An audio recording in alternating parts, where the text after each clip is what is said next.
Hey, what is going on, guys? It's Simo Blue here, back at it again with another video, and today I'm going to be showing you guys how I created my latest breakcore slash drum and bass track. So first thing I want to get into is the sample I used, which is from a song called Don't Look Back by a electronic music group from back in the day called Telepop Music.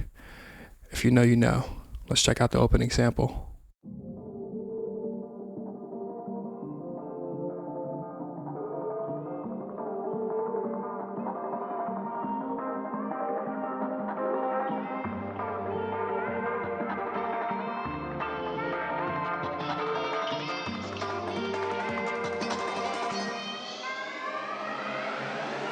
So, a couple of things happening with this opening sample. First off, it is pitched up 5 semitones from its original pitch.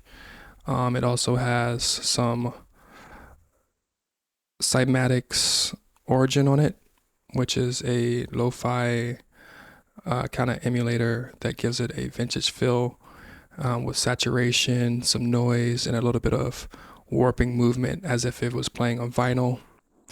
It also has a little bit of compression to tame the sound a bit, and a low pass filter that opens up as the progression gets closer to the drop. I also have a ROM reverb plugin from Native Instruments on this thing. It's completely wet. As you can see, the mix is all the way up.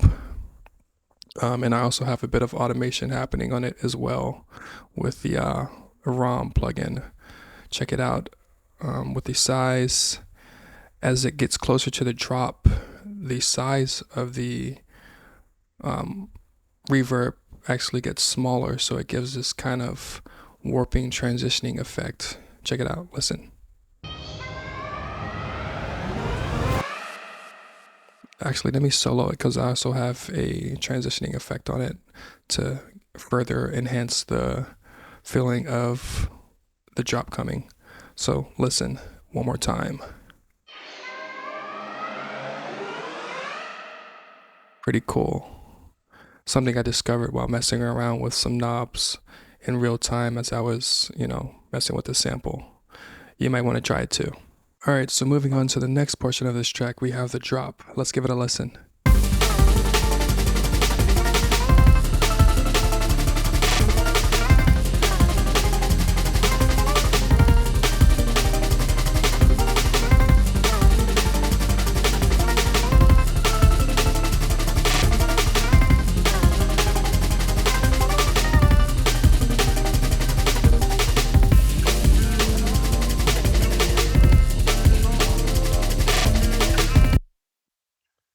Alright, so this drop is broken up into 3 sections. You got the drop right here, the initial drop, this part right here where it kind of breaks off, and then we haven't even gotten into this part yet, but I'll let you guys give it a listen a little later.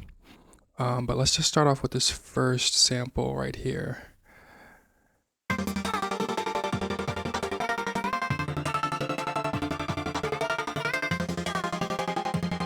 So a couple of things I got on this sample, giving it its, character and sound. I got an EQ on it at the very beginning, but the main thing that's giving it its sound is this LFO tool right here at a rate of 1/16th, which is giving it that jitter sound that you hear. Check it out.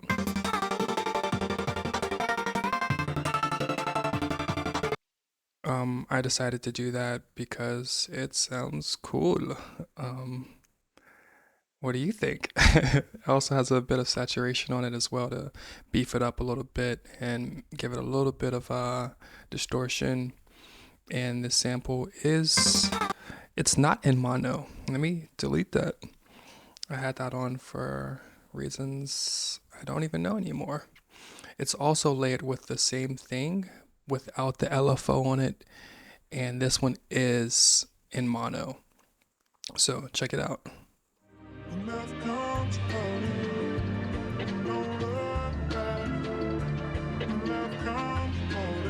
And the only reason I have this pitched down by 7 semitones is to just give it a little bit of more body when working with samples like this. I try to provide as much body as possible so it doesn't sound so thin with just the top layer.